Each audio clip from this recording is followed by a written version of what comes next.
द्वंद्व समास की परिभाषा। जिस समास में दोनों पद प्रधान होते हैं उसे द्वंद्व समास कहते हैं। उदाहरण के लिए माता पिता। माता पिता के बीच में एक योजक चिन्ह रहता है। यह द्वंद्व समास की पहचान है कि बीच में योजक चिन्ह रहता है। जब इसका समास विग्रह करेंगे तो हो जाएगा माता और पिता। दूसरा उदाहरण भाई बहन। समास विग्रह करेंगे तो भाई और बहन हो जाएगा। तीसरा उदाहरण रात दिन। रात और दिन के बीच में योजक चिन्ह लगा होगा। जब समास विग्रह करेंगे तो हो जाएगा रात और दिन। द्वंद्व समास में जब समास विग्रह होता है तो बीच में और लग जाता है और योजक चिन्ह को हटा देते हैं। योजक चिन्ह के जगह पर और लगा दिया जाता है।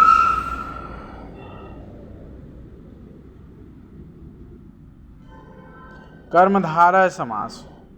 कर्मधारय समास जिस समास में पहला पद विशेषण और दूसरा पद विशेष होता है उसे कर्मधारय समास कहते हैं। उदाहरण के लिए पहला नील गाय। नील गाय में नील शब्द पहला शब्द जो है विशेषण है और गाय विशेष है। विशेष की विशेषता बता रहा है विशेषण।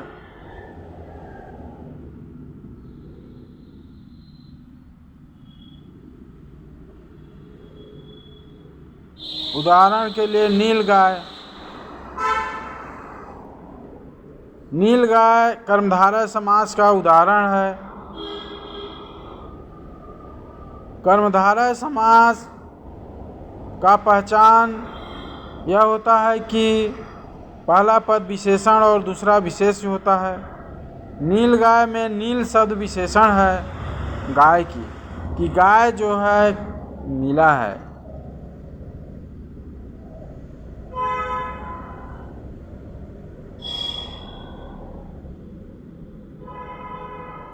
बहुव्रीहि समास।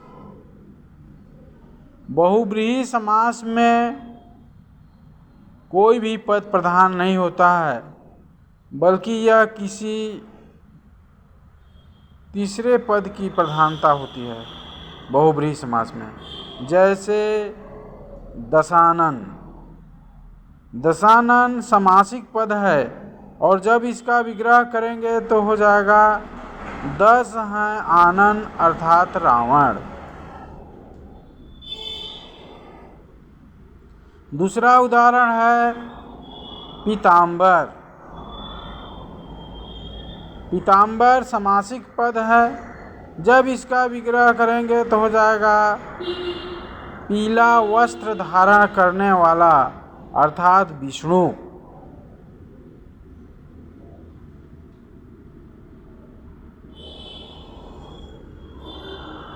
बहुव्रीहि समास का अगला उदाहरण है लंबोदर। लंबोदर का जब समास विग्रह करेंगे तो हो जाएगा लंबा है उदर अर्थात गणेश जी। उदर का अर्थ होता है पेट। गणेश जी का पेट लंबा है। गणेश जी का पेट लंबा होता है।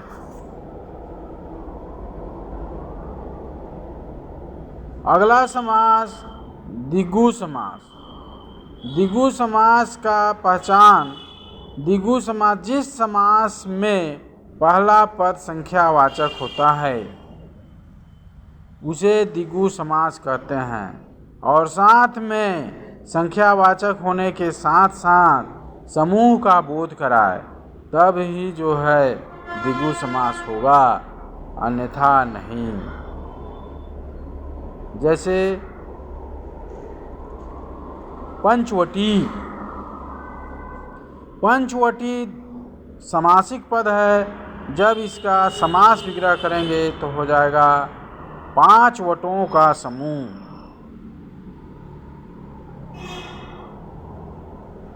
वट माने होता है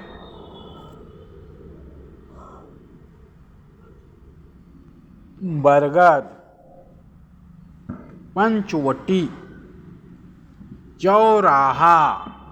चौराहा समासिक पद है, जब इसका विग्रह करेंगे तो हो जाएगा 4 राहों का समूह। त्रिभुवन। त्रिभुवन द्विगु समास का समासिक पद है, जब इसका विग्रह करेंगे तो हो जाएगा 3 भुवनों का समूह। द्विगु समास में ध्यान देने योग्य बात यह है कि द्विगु समास में पहला पद संख्यावाचक होने के साथ साथ समूह का भी बोध कराए, तब होगा द्विगु समास, नहीं तो नहीं होगा। अव्ययी भाव समास में पहला पद प्रधान होता है और वह अव्यय होता है। जैसे यथाशक्ति, जब समास विग्रह करेंगे तो हो जाएगा शक्ति के अनुसार।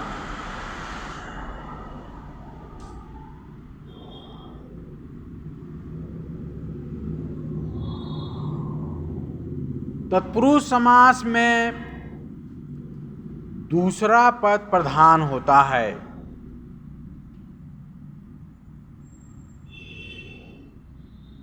उदाहरण के लिए राजपुत्र, जब समास विग्रह करेंगे तो हो जाएगा राजा का पुत्र। राजपुत्र का समास विग्रह होगा तो हो जाएगा राजा का पुत्र।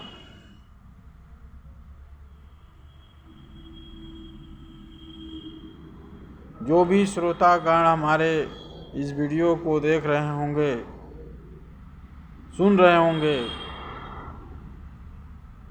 उनको मैं फिर से बता रहा हूँ।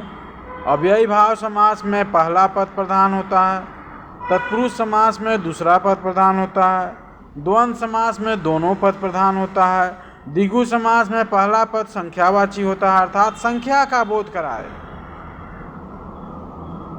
कर्मधारय समास में पहला पद विशेषण, दूसरा पद विशेष होता है। बहुब्रीहि समास में कोई भी पद प्रधान नहीं होता, बल्कि वह किसी तीसरे पक्ष को इंगित करता है।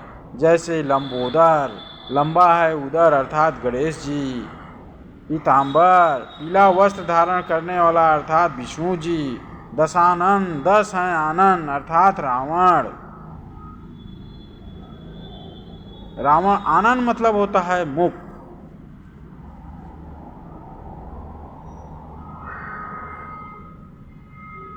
समास 6 प्रकार का होता है। पहला अविभाव समास, दूसरा तत्पुरुष समास, तीसरा द्वंद्व समास, चौथा कर्मधारय समास, पांचवा द्विगु समास, छठवां बहुब्रीहि समास।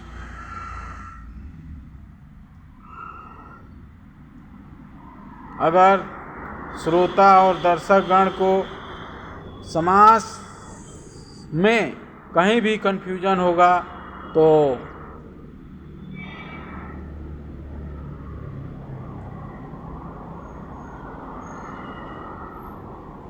मेरे पास कॉल करके पूछ सकते हैं।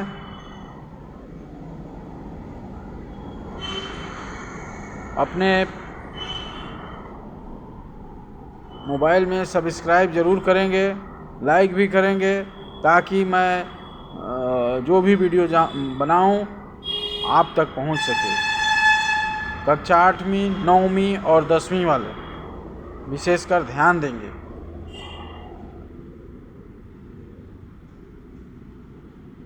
समास में समासिक पद होता है और समास विग्रह होता है। समास के अंतर्गत समास को पहचानना मुख्य बात होती है। परीक्षा में जो है समास पहचानने के लिए आता है, 4 ठो समास दे दिया जाएगा और उसमें से पूछा जाएगा कि यह कौन सा समास है, उसको आपको पहचानना होगा। तो जब तक परिभाषा और उदाहरण याद नहीं रहेगा तब तक समझ में नहीं आएगा। इसलिए मेरे वीडियो को लाइक और सब्सक्राइब ज़रूर करेंगे। धन्यवाद।